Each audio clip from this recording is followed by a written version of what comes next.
Coming up on Cultural Capital, we visit the newly redeveloped North London home for the brilliant National Youth Theatre. Feathers are flying for Thing of the Week at the V&A, and I'll be reviewing Joachim Trier's film The Worst Person in the World, up for 2 Oscars this weekend. You might never have seen one of its shows, but the National Youth Theatre counts some of the world's most celebrated talent among its alumni. Idris Elba, Colin Firth, Zawe Ashton, Regé-Jean Page, Susie Wokoma, Andrea Riseborough, 2 Treadaways, a couple of Spalls, you get the idea. But until now, it's never had its own theatre. That's changed with the redevelopment of its home on Holloway Road, and we went down to check it out. This revamped building feels like a beacon of hope to young people who want to engage in the creative arts at a time when we have not had any hope for 18 months for so many. There's a disconnect with so many young people and opportunities, and this connects opportunity with young people. This was the original facade of the building. This is now a creative hub for our young people. They can hang out here for interviews, auditions, parents come when we've got workshops and activities and start-up courses from the ages of 11. The collective responsibility of young people creating their own work, which is what we do here, means that they don't just learn their craft, they also become better citizens. And in doing so, share that ethos to a wider audience. It's very much didn't want it to be just like what you call in theatre terms a black box studio. So we wanted the versatility of the space to be very much like a rehearsal space as well.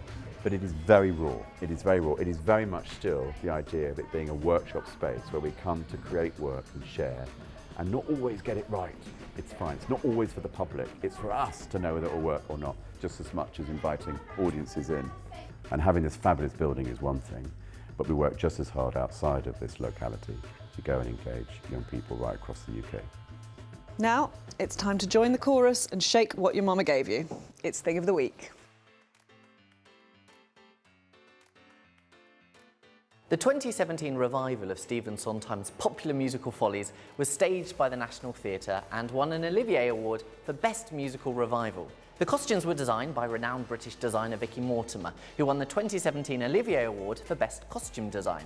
Mortimer said that she wanted to combine the tactile and concrete reality of the theatre in Demolition alongside the delicacy of the characters' memories and aspirations, the elegance coming out of the ashes. The V&A acquired a number of costumes and headdresses from this production, including this showgirl costume worn by young Solange. The extravagant showgirl outfits were inspired by designs from the 1920s and 1930s, drawing particular inspiration from Ziegfeld Follies and the Folies Bergère.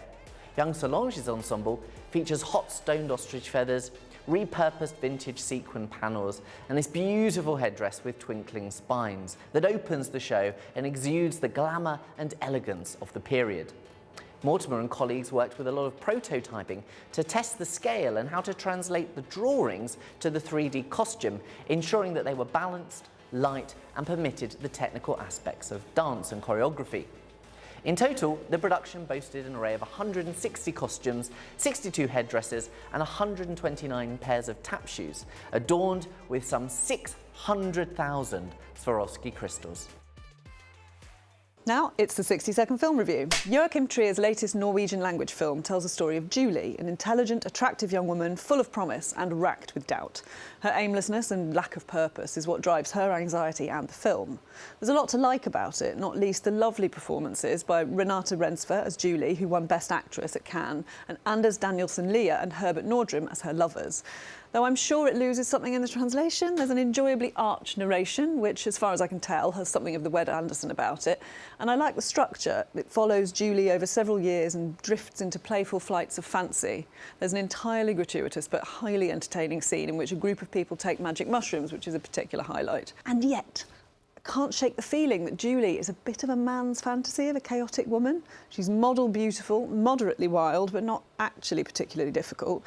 And she moves languorously from one relationship to another, breaking hearts and always being forgiven because she's just so wonderful. And when she actually learns something blindingly obvious about herself, it's because a man explains it to her. I enjoyed it, I really did. I just didn't buy it. For more great stuff to see and do in the capital, follow the Evening Standard on TikTok and ES Culture on Instagram. See you next week.